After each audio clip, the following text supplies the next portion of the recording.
Pagbabasa mula sa aklat ni Propeta Isaías. Makinig kayong mga taong naninirahan sa malalayong lugar. Pinili na ako ng Panginoon bago pa isilang at hinirang niya ako para siya'y paglingkuran. Mga salita ko'y ginawa niyang sintalas ng tabak. Siya ang sa aki laging nag-iingat. Ginawa niya akong parang matulis na palaso na anumang oras ay handang itudla. Sinabi niya sa akin, Israel, ikaw ay lingkod ko, sa pamamagitan mo ako'y dadakilain ng mga tao. Ngunit ang tugon ko, ako ay nabigo sa aking pagsisikap, hindi nagtagumpay. Gayong ibinuhos ko ang aking lakas. Gayon may itinitiwala ko sa Panginoon ang aking kalagayan na ako'y gagantimpalaan sa aking nakayanan. Bago pa ako ipanganak ay hinirang na ng Panginoon, pinili niya ako para maging lingkod niya upang tipunin ang mga nangalat na mga Israelita at sila'y ibalik sa bayang Israel. Binigyan ako ng Panginoon ng karangalan, sa Kanya nagbubuhat ang aking karangalan. Sinabi ng Panginoon sa akin, Israel na aking lingkod, may mas mahalaga pa akong ipagagawa sa iyo. Bukod sa pagpapanumbalik sa mga Israelitang nalabi, ay gagawin kitang tanglaw ng mga bansa, upang lahat sa daigdig ay maligtas. Ang salita ng Diyos. Patuloy kong isasaysay ang dulot mong kaligtasan. Sa iyo lang, Panginoon, lubos akong nananalig. Huwag mo akong pabayaang mapahiya at malupig.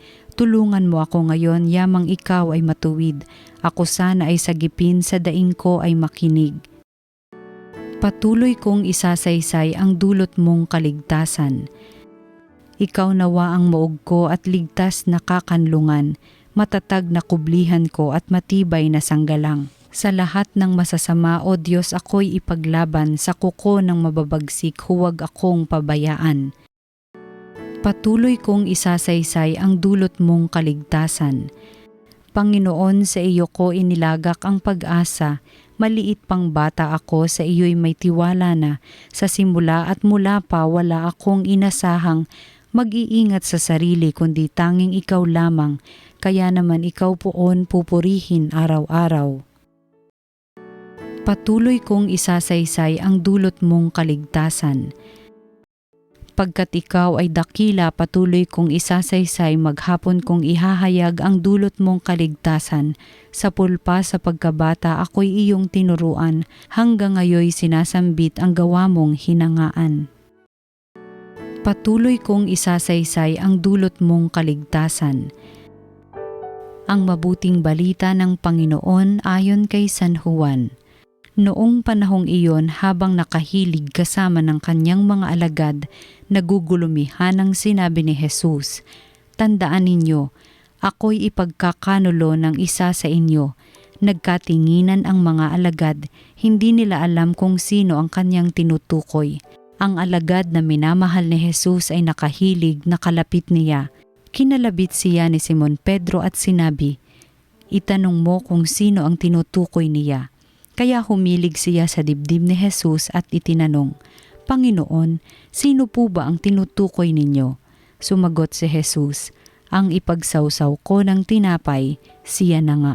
At nang maisawsaw ang tinapay, ibinigay niya ito kay Judas na anak ni Simon Iscariote. Nang matanggap na ni Judas ang tinapay, si Satanas ay pumasok sa kanya. Sinabi ni Jesus, Gawin mo na ang gagawin mo. Ngunit isa man sa mga kasalo niya ay walang nakaalam kung bakit niya sinabi ito. Sapagkat si Judas ang nag-iingat ng kanilang salapi, inakala nilang pinabibili siya ni Jesus ng kakailanganin sa pista o kaya'y pinapaglilimos sa mga dukha. Nang makain na ni Judas ang tinapay, siya'y umalis. Gabi na noon. Pagkaalis ni Judas ay sinabi ni Jesus, Ngayoy mahahayag na ang karangalan ng anak ng tao at mahahayag din ang karangalan ng Diyos sa pamamagitan niya. At kung mahayag na ang karangalan ng Diyos, ang Diyos naman ang maghahayag ng karangalan ng anak at gagawin niya ito agad. Mga anak, kaunting panahon na lamang ninyo akong makakasama. Hahanapin ninyo ako, ngunit sinasabi ko sa inyo ngayon ang sinabi ko sa mga Hudyo. hindi kayo makapupunta sa paroroonan ko. Saan po kayo pupunta, Panginoon? Tanong ni Simon Pedro. Sumagot si Jesus, sa paroroonan ko'y hindi ka makasusunod ngayon, ngunit susunod ka pagkatapos. Bakit po hindi ako makasusunod sa inyo ngayon? Tanong ni Pedro. Buhay ko may iaalay ko dahil sa inyo. Sumagot si Jesus, iaalay mo ang iyong buhay dahil sa akin. Tandaan mo, bago tumilaok ang manok, may 3 mo akong itatatwa. Ang mabuting balita ng Panginoon. Pinupuri ka namin, Panginoong Hesukristo.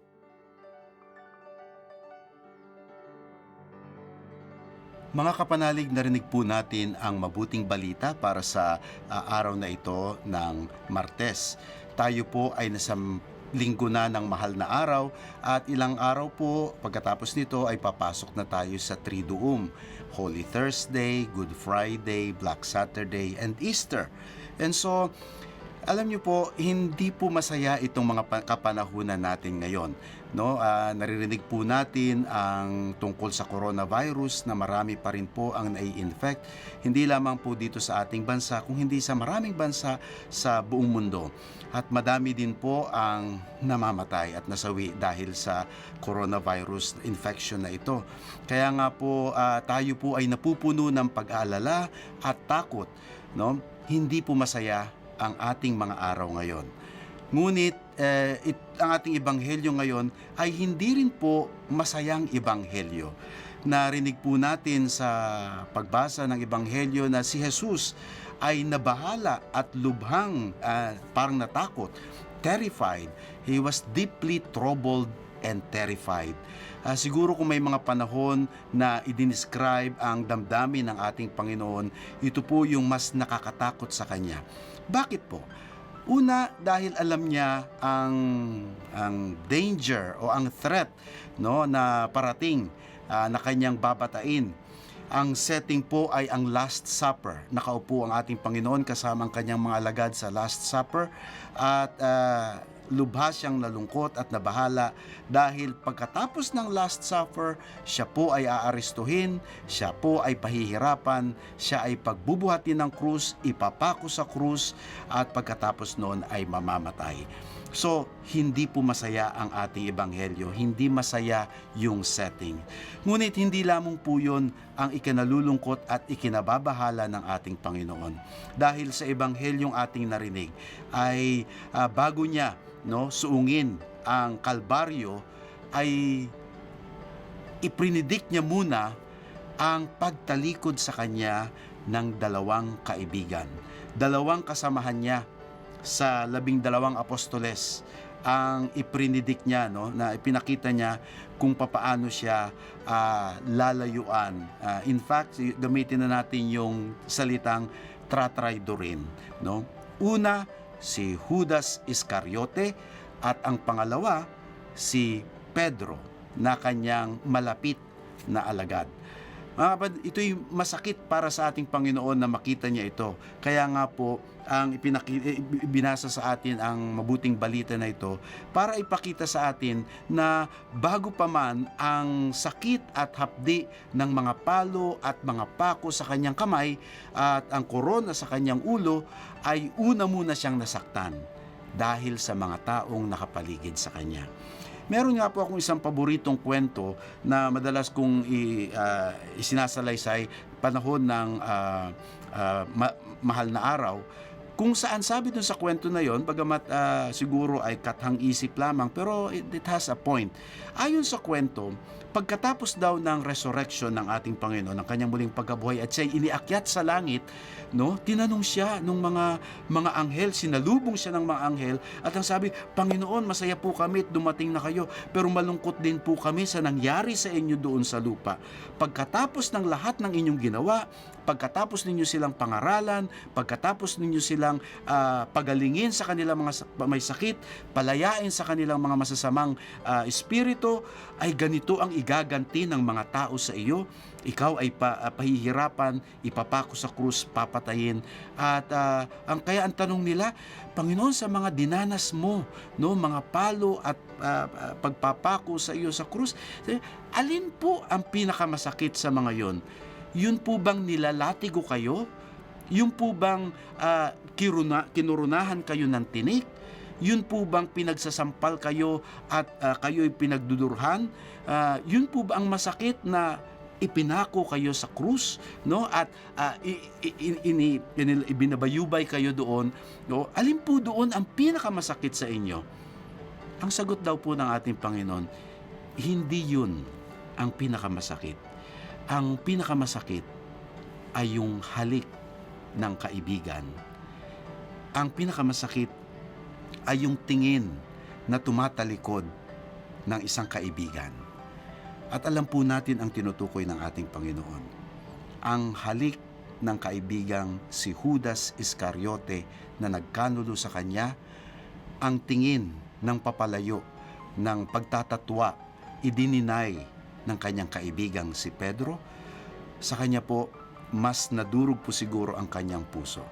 Kaya po mga kapatid, habang tayo ay naglalakbay kasama ng Panginoon ngayong mga mahal na araw, habang tayo ay nasa quarantine pa at tayo ay napupuno pa ng takot at ika nga, sabi nga ng iba, nasa survival mode tayo, ay sa ating paglalakad kasama ng Panginoon, alalahanin po natin na bago pa man ang hapdi ng pagpapako sa Kanya sa krus, ang tunay na nagdala ng sakit sa Kanya ay ang mga taong malapit sa Kanya.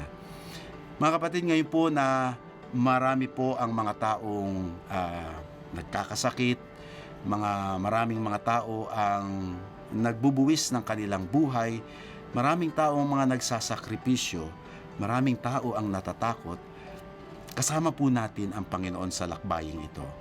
Kaya't sasamahan din natin siya sa mga panahon ng mga mahal na araw.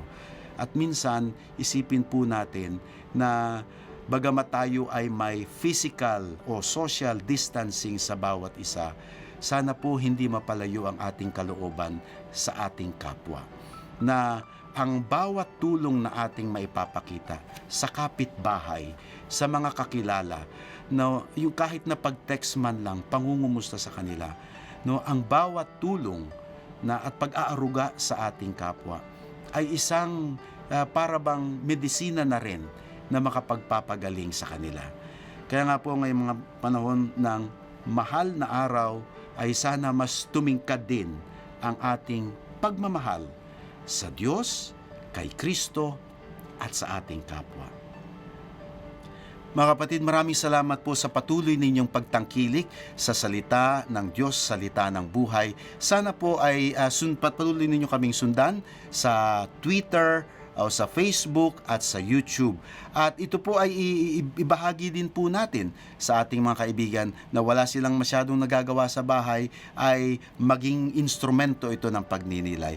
Muli po, sundan niyo po ang salita ng Diyos, salita ng buhay sa YouTube, sa Facebook.